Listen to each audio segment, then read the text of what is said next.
Hola, bienvenidos a esta cuarta lección del curso de cinemática de nivel básico. En las tres lecciones anteriores hemos aprendido todo lo relacionado con los vectores de exposición, la velocidad y la aceleración, tanto expresión en modo escalar como vectorial, así como las componentes intrínsecas de la aceleración. En este caso vamos a evaluar los tipos de movimientos que podemos encontrarnos, que dará pie a luego poder combinarlos para formar movimientos combinados que tendrán sus propias ecuaciones. Bien, pues en este caso, los tipos de movimiento que vamos a afrontar con algunos ejemplos aclaratorios de los casos más específicos sería el movimiento rectilíneo uniforme, el rectilíneo uniformemente acelerado, el movimiento de caída o ascensión libre, que veremos que es exactamente igual, simplemente invirtiendo el sentido que se le da a la aceleración gravitatoria, los movimientos sobre el plano inclinado, el movimiento circular uniforme y el circular uniformemente acelerado. Bueno, pues en principio un movimiento rectilíneo uniforme corresponde a un móvil que sigue una trayectoria recta y que en espacios en tiempos iguales recorre una misma cantidad de espacio. La expresión de la velocidad ya la has conocido desde la lección 2, que es la derivada del espacio con respecto al tiempo. Por lo tanto, despejando la derivada de la posición, podemos calcular que es la velocidad por la diferencial de tiempo. Haciendo la integración en los dos términos de la igualdad, esto lo vamos a hacer en diferentes ocasiones, con lo cual es la misma filosofía durante toda la lección. S será igual entonces a la integral de v por diferencial de t, teniendo en cuenta que la integral de una constante, porque a velocidad constante, dado que el movimiento rectilíneo uniforme sale fuera de la integral, y nos queda que la integral del diferencial de tiempo es el tiempo. A lo que hay que añadirle una constante de integración, puesto que estamos haciendo integrales que no son definidas entre extremos de integración conocidos. Con lo cual hay que calcular la constante. ¿Cómo se calcula esa constante? Pues nos tenemos que remontar al instante inicial. Si t vale 0, la constante en ese momento sería S sub 0, porque ese es el valor que tiene en el instante inicial el espacio. Con lo cual nos quedaría que el espacio es igual al espacio inicial más la velocidad por tiempo, que es la expresión conocida de la... Bueno, pues todos los que habéis estudiado algo de cinemática, la expresión básica que aparece en todos los libros de texto. Vamos a ver un pequeño ejemplo para aclarar conceptos. Nos dicen que dos municipios están separados 25 kilómetros y que un móvil parte del primero hacia el segundo a una velocidad constante de 60 kilómetros partido por hora. ¿Cuántos minutos tarda en recorrer el espacio? Bueno, lo primero es un cambio básico de unidades para que trabajemos en unidades coherentes, dado que aquí nos expresa la velocidad en kilómetros partido por hora y sin embargo luego nos pide en minutos. Entonces el primer dato de partida que tendremos que hacer será expresar la velocidad en kilómetros partido por minuto, haciendo, por ejemplo, factores de conversión. Simplemente como recordatorio, recordad que esto se hacía multiplicando fracciones, donde teníamos que simplificar la unidad de la que queríamos prescindir con la unidad nueva que queríamos obtener, haciendo la equivalencia entre ambas. En este caso, pues una hora 60 minutos, hora se simplificaría con hora y nos quedaría kilómetros partido por minuto. El espacio total que separa ambos municipios sería 25 kilómetros y partimos de un instante inicial 0 con un espacio inicial recorrido nulo, que es el que tenemos aquí. Bien, pues aplicando la fórmula literalmente, es igual a S sub 0 más V por T, S sería 25, S sub 0, 0, la velocidad aparecería 1,16 y el tiempo t. Y despejando, sencillamente, al método habitual, nos quedaría 21,44 minutos, que es la unidad en la que nos piden resolver este apartado del problema. Bien, veamos ahora el movimiento rectilíneo uniformemente acelerado. En este caso, el movimiento varía la velocidad en función del tiempo, porque en intervalos de tiempo regulares no recorre la misma distancia. En este caso, la aceleración la podemos calcular, como hemos visto en la lección tercera, como una derivada de la velocidad. La aceleración la vamos a calcular como una derivada de la velocidad con respecto al tiempo. De tal manera que la diferencial de la velocidad sería la aceleración por el diferencial de tiempo, y haciendo la integración en ambas partes de la igualdad, nos quedaría que la integral diferencial de v, que es v, es igual a la integral de una magnitud constante, que es la aceleración, porque es un movimiento uniformemente acelerado, por la integral del diferencial de tiempo, que es el tiempo. Y a esto, como ya vimos en el caso anterior, hay que añadir una constante de integración. Esta constante, igual que hicimos en el caso del espacio, la obtenemos del instante inicial. Si t vale 0, inicialmente la velocidad será v sub 0. Como todo lo demás es 0, pues nos quedaría c igual a v sub 0 y por lo tanto quedaría la expresión v igual a v sub 0 más a por t, que es la fórmula conocida y la que todos hemos estudiado en nuestro libro de texto. Si ahora hacemos el espacio como la integral de v por diferencial de t, porque estamos haciendo, si partimos de que la derivada del espacio con respecto al tiempo es la velocidad, la integral correspondería a la operación inversa. Bien, pues ahora el espacio sería igual a v por diferencial de t. De esta forma, sustituyendo la v por la expresión que conocemos, v sub 0 más a por el tiempo, y haciendo la integración con respecto al diferencial de t, nos quedaría que la primera magnitud sería v sub 0 por la integral de diferencial de t, que sería v sub 0 por t, más a t por diferencial de t integrado, que quedaría la constante fuera, a, y la magnitud integrada, fuera de la integral, ya le quedaría t al cuadrado partido por 2. Bien, en el caso de que exista un frenazo, una deceleración brusca, el único cambio que habría que realizar en estas ecuaciones, tanto en la velocidad como en el espacio, sería poner negativa la aceleración, porque estamos haciendo un acortamiento del espacio que recorre en una misma unidad de tiempo conforme avanza el tiempo. Bien, vamos a hacer un problema de ejemplo para centrar algunos conceptos. Nos dice que una partícula que posee un movimiento rectilíneo recorre un espacio de 20 metros antes de empezar a contar el tiempo. Y cuando alcanza los 2 segundos, ha alcanzado una velocidad de 6 metros partido por segundo. La ecuación de su aceleración nos la facilitan, que es a igual a 3t al cuadrado menos 1, la tenemos aquí, y nos piden que hallemos la ecuación de la velocidad y la posición, la velocidad media de la partícula entre los instantes t igual a 2 y t igual a 4, cuando ha transcurrido 2 segundos entre ellos, y por último la distancia al origen de tiempo, cuando el tiempo vale 7 segundos. Bien, pues, empezando con la ecuación de la velocidad y la posición, partimos de la ecuación de la aceleración, que hemos dicho que vale 3t al cuadrado menos 1, y sabemos que su relación con la velocidad es que es su derivada, con lo cual la derivada de v sería a por diferencial de t, donde a vale la ecuación que nos dan, que es 3t al cuadrado menos 1. Haciendo la integración a ambos lados, la diferencial de v integrada nos quedaría v, y la integral de 3t al cuadrado menos 1 nos quedaría t al cubo menos t, y como los extremos de integración no están definidos, más una constante de integración. Fijaros que este t al cubo aparece de aparecer 3t al cubo partido por 3 y se simplifica el 3, ¿vale? Bien, en el caso de los datos que nos dan, sabemos que la velocidad vale 6 metros por segundo cuando t alcanza los 2 segundos. Y de aquí vamos a obtener nuestra constante. Es como si fuera un pequeño, un problema de valores iniciales con condiciones de contorno. En este caso, la condición de contorno es que cuando el tiempo vale 2 segundos, la velocidad vale 6 metros partido por segundo. Bueno, pues v valdrá 6 y tendremos que t al cubo sería 2 al cubo, menos t sería menos 2, más la constante, que es lo que queremos obtener. En este caso, nula. Por lo tanto, v sería igual a t al cubo menos t más una constante nula de integración. Y tenemos aquí la expresión. Para el tema de la velocidad, estamos calculando, ya hemos calculado lo que es la correspondiente de la velocidad, vamos a calcular a partir de esta expresión la de la posición correspondiente.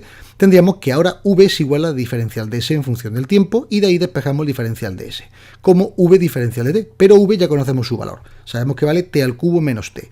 Bueno, pues introduciendo ese valor y haciendo la correspondiente afectación del diferencial de t, integramos a ambos extremos, a ambos lados de la igualdad, y nos quedaría que la integral de diferencial de s vale s, y la integral de t al cubo menos t por diferencial de t nos quedaría t a la cuarta cuartos menos t al cuadrado medios más una nueva constante de integración distinta de la anterior. Para calcularla, vamos a irnos al instante inicial. Si t vale 0, el espacio que recorría inicialmente vale 20 metros, porque nos dice que posee un movimiento rectilíneo, recorre un espacio de 20 metros antes de empezar a contar el tiempo. Luego, cuando t vale 0, ya ha recorrido estos 20 metros. Y esas son nuestras condiciones de contorno, los dos valores de las condiciones de contorno que nos va a permitir calcular cuánto vale c'. Bien, pues, sustituyendo, la s vale 20 cuando t vale 0. Así que estas dos magnitudes se nos van a anular y nos queda c', de donde c', la constante de integración nueva, valdría 20. Y por lo tanto la ecuación del espacio sería t a la cuarta cuartos menos t al cuadrado medios más la constante de integración calculada, que es 20.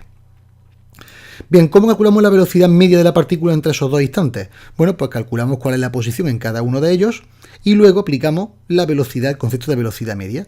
En este caso, ¿cuál es el espacio recorrido en 2? Bueno, pues sería aplicar la ecuación de la posición que hemos visto antes, donde aparecía t a la cuarta cuarto menos t al cuadrado medio más 20, tanto para t igual a 2 como para t igual a 4. En el primer caso nos quedan 22 metros sustituyendo y en el segundo nos quedan 76. ¿Cuál es entonces el espacio que habrá recorrido en esos 2 segundos? Pues será la diferencia entre estas dos magnitudes, lo que ha recorrido al llegar al instante 4 segundos menos lo que había recorrido cuando estaba en 2 segundos. Y esto sale 54 metros. Si dividimos el espacio entre el tiempo que ha invertido en recorrerlo, espacio partido por tiempo, nos da la velocidad media. Luego 54 metros recorridos en 2 segundos, que es la diferencia entre t igual a 4 y t igual a 2, nos queda una velocidad media de 27 metros partido por segundo. Con respecto a la distancia al origen de tiempo, cuando t vale 7 segundos, estamos calculando cuánto vale desde que se activa el cronómetro hasta que el cronómetro marca 7 segundos. Cuando el cronómetro marca 0, realmente ha recorrido 20 segundos, pero todavía en ese instante no se contabilizan esos 20 metros, porque todavía la posición de la que estamos partiendo no está recorrida previamente, sino tendríamos que comenzar antes del tiempo de inicio del sistema de marcación. Con lo cual quedaría t a la cuarta partido por 4 menos t al cuadrado partido por 2 más 20, donde t vale 7 y eso quedaría un resultado de 595,75 metros. Bien, ¿qué ocurre en el caso de una caída libre? Bueno, pues es un movimiento rectilíneo uniformemente acelerado donde la única magnitud que estamos considerando es la gravedad, la aceleración gravitatoria. Bien, pues en este caso, movimiento de eje vertical, las ecuaciones son exactamente iguales, solamente que vienen afectadas en vez de una aceleración de la única aceleración interviniente que es la gravitatoria. En este caso se puede considerar, pero ya estaríamos hablando de que no sería una caída libre, sino simplemente una caída, cuando nosotros propiciamos una aceleración adicional que tendría que sumarse a la de la gravedad. En el caso de que el movimiento fuera al contrario, es decir, fuera una ascensión no libre, lógicamente, porque un cuerpo normalmente no puede subir físicamente contra la gravedad. Pues lo que ocurriría sería que nosotros tendríamos que propiciar una aceleración que venciera a esa gravedad. ¿Hasta cuándo? Pues hasta el momento en el que se igualen, que será la altura máxima que alcanzará el cuerpo. En el momento en el que el cuerpo está subiendo, tendríamos una aceleración negativa con respecto a la gravedad, con respecto a la aceleración que estamos evaluando. Eso nos obligaría a que nosotros teníamos una velocidad inicial, la que fuera, menos la gravedad que está actuando, y si estuviéramos hablando de una aceleración adicional, pues también habría que sumársela con respecto a la magnitud que estamos estudiando. Eso tanto para calcular la velocidad como para calcular la posición. ¿Qué ocurre en un plano inclinado? Bueno, pues las ecuaciones son lo mismo, solamente que tenemos que el movimiento rectilíneo uniformemente acelerado, tenemos que descomponer la aceleración en los dos ejes que estamos evaluando. ¿Por qué? Pues porque la aceleración gravitatoria siempre es vertical hacia abajo, pero el cuerpo no se mueve en esa dirección, sino se mueve paralelamente a la superficie del plano inclinado, con lo cual la componente de la gravedad habría que proyectarlo. Si nos fijamos aquí, recordamos que el ángulo que forman dos parejas de líneas que son perpendiculares entre sí es el mismo, tendríamos que este ángulo θ que aparece aquí en la cuña sobre la que está deslizando el cuerpo, este ángulo es exactamente el mismo que este. Y por lo tanto la aceleración en este caso sería la componente sobre el cateto opuesto, o bien la magnitud seno afectada de la gravedad. Con lo cual la aceleración, haciendo de este triángulo rectángulo la deducción correspondiente, sería el producto de g por el seno del ángulo este, y este ángulo sería el ángulo del plano inclinado, en este caso θ. Con lo cual las ecuaciones aplicables son exactamente las mismas, pero en vez de incorporar la aceleración, incorporaríamos el producto de g por su proyección sobre la componente paralela del plano, que es g por el seno de θ. Todo lo demás queda exactamente igual, incluido el criterio de los signos, donde si vamos a favor de la gravedad se utilizaría signo positivo y si vamos en contra signo negativo. Movimiento circular uniforme. Bueno, pues un ejemplo de cómo funciona este movimiento podría ser el tema de la forma en la que avanza sobre un reloj las manecillas del reloj. En tiempos iguales recorren espacios angulares idénticos. Y esto provoca que en la periferia de esa circunferencia la velocidad sea constante. Bien, pues magnitudes que tenemos que tener en cuenta: la frecuencia, que es el número de vueltas que da ese móvil cada segundo, su unidad de medida es el hercio, y el periodo, que es el tiempo que emplea en recorrer una única vuelta completa nuestro cuerpo. Y esto se mide en segundos. El hercio se puede expresar como segundo a la menos 1, y entonces la relación directa que se aprecia es que el periodo y frecuencia son magnitudes inversas. De tal manera que omega, que es la velocidad angular, la velocidad con la que se está moviendo angularmente nuestro móvil, se puede expresar como 2pi partido por el periodo, o bien como 2pi por la frecuencia. Al mismo tiempo, la variación del espacio que está recorriendo, el espacio angular, ese diferencial de phi, se puede expresar como omega por diferencial de t, porque al fin y al cabo sigue siendo un espacio igual a una velocidad por el tiempo, pero en este caso en magnitudes angulares. Bien, si ahora nos vamos a las ecuaciones generales, nos quedaría que, despejando de la expresión que acabamos de ver, haciendo la integración correspondiente en ambos miembros, tendríamos que la integral de diferencial de phi sería phi, y que la integral de omega por diferencial de t, cuando el movimiento es circular pero uniforme, nos quedaría omega, que sale fuera de la integral, por la integral del diferencial de t, que vale t, más una constante de integración. Igual que hicimos en las magnitudes lineales, en las angulares tendríamos que partir de unos problemas de valores iniciales con condiciones de contorno. En este caso, ¿cuáles son las condiciones? Porque si t vale 0, el espacio angular sería el espacio angular inicial, phi sub 0. Con lo tanto, c sería igual a phi sub 0 y la ecuación nos quedaría phi igual a phi sub 0 más omega por t. Si vemos la correlación que existe, cada magnitud se correlaciona perfectamente con su equivalente del sistema lineal. El espacio angular se corresponde con el espacio lineal, el angular inicial con el espacio lineal inicial, omega, que es la velocidad angular con su velocidad lineal, y el tiempo permanece constante. La aceleración solo tiene representación en la componente radial, la componente perpendicular o normal, porque tiene la velocidad constante en la periferia. No tenemos aceleración tangente porque el cuerpo no se acelera en la dirección de avance, pero debido a que existe un radio de curvatura existe una aceleración radial. Así que a sub n sería v al cuadrado partido por r, como ya vimos en la lección tercera, y esto sería igual a omega al cuadrado por r, dado que omega es igual a la velocidad lineal v partido por el radio. Bien, movimiento circular uniformemente acelerado. En este caso, lo que tenemos es que conforme avanza el tiempo en periodos iguales, el cuerpo no recorre espacios angulares idénticos. Bien, pues tenemos una componente tangencial debido al cambio que en una fracción de tiempo produce tangencialmente el cuerpo, y esa magnitud será constante y vale la variación de la velocidad con respecto al tiempo, y tenemos la radial que corresponde a la magnitud que depende del giro del radio de curvatura que experimenta el cuerpo. Y esto se puede expresar como velocidad lineal al cuadrado partido por el radio, o bien velocidad angular al cuadrado multiplicado por el radio de curvatura. Lo tenéis en las expresiones en la pantalla. Si ahora nosotros hacemos la ecuación como que omega es igual a la integral de la aceleración angular por la diferencia de tiempo, esto nos quedaría que como es un elemento uniformemente acelerado, de igual que hicimos de forma análoga en las magnitudes lineales, la aceleración angular saldría fuera de la integral, quedando alfa por t, más una constante de integración. Volviendo a nuestras condiciones de contorno, en el instante inicial, t igual a 0, implica que omega es igual a omega sub 0, y por lo tanto la constante de integración sería omega sub 0. Y esto provocaría que sería la correspondiente a la alfa por el tiempo más la omega sub 0 correspondiendo a la constante de integración. Esto tiene una equivalencia directa con la velocidad lineal, como hemos dicho, porque si esto es velocidad angular final igual a velocidad angular inicial más aceleración angular por tiempo, su equivalente en magnitudes lineales sería velocidad final lineal igual a velocidad inicial más aceleración por tiempo, todo en magnitudes lineales. Con el caso del espacio angular, integraríamos la velocidad angular con respecto al tiempo. Como ya sabemos lo que vale omega, que es omega sub 0 más alfa por t, lo incorporamos dentro de la correspondiente magnitud de la integral, en la parte que estamos integrando, y nos quedaría cada uno por separado, porque podemos separarla en dos integrales que se sumen, nos quedaría omega sub 0 por t más un medio de alfa por t al cuadrado más una nueva constante de integración. ¿Cuáles son las condiciones de contorno para calcular este nuevo elemento? Bueno, pues que si t igual a 0, phi, que es el espacio angular, sería el espacio angular inicial, y por lo tanto c' sería igual a phi sub 0. Quedando, por tanto, una ecuación que ya podíamos deducir sabiendo la ecuación lineal que va a ser la equivalente en angular, que el espacio angular es igual al espacio angular inicial más la velocidad angular inicial por el tiempo más un medio de la aceleración angular por el tiempo al cuadrado. Bien, vamos a calcular un problema de ejemplo para que esto quede claro.